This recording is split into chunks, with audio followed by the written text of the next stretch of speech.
keenya channelii dhuftanii warri family maatii keenya taatan baay'ee galatoomaa isiniin jenna. Warri maatii keenyan taane ammoo subscribe gochuudhaan maatii keenya ta'a. Please support nu godha. Subscribe gochuu irraanfatina isiniin jenna. Adda baay'ee nyaata salphaa akka ta'e buddeena wajjin kan nyaatamu Sinigii isin agarsiisaa jechuudha.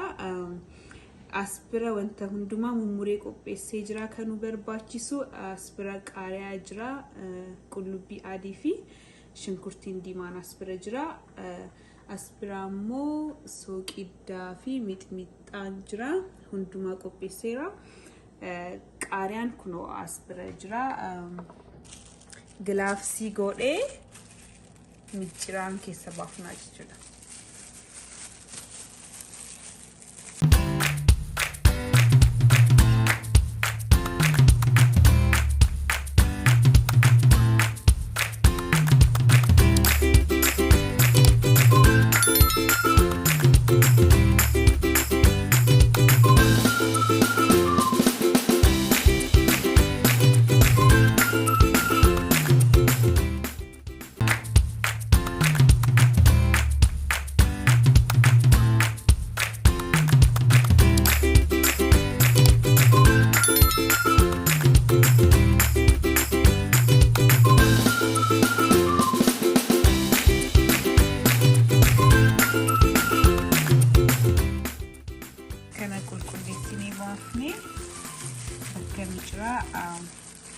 Kanneen goonaa jechuudha isa dhumarratti siif agarsiisa.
Iseera akkuma ilaaltanii olive oil diqqoma buusaa.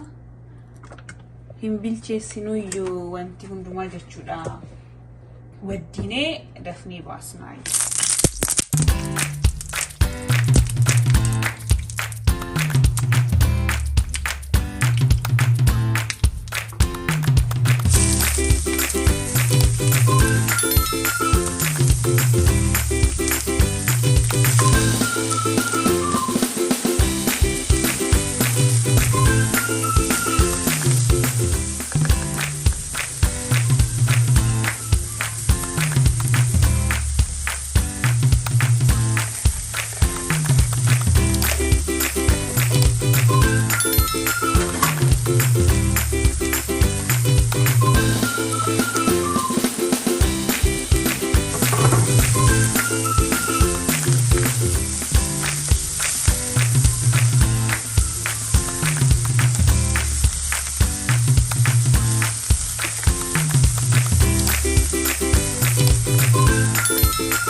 Really fayyadamuu dandeessanii.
salphaadha.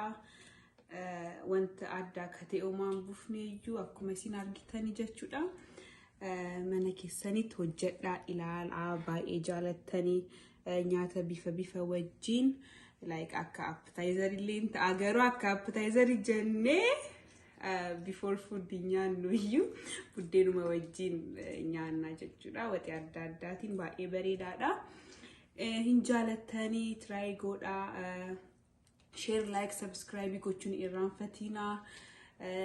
Torbaan nyaata gara biraatiin aga walitti deebinu.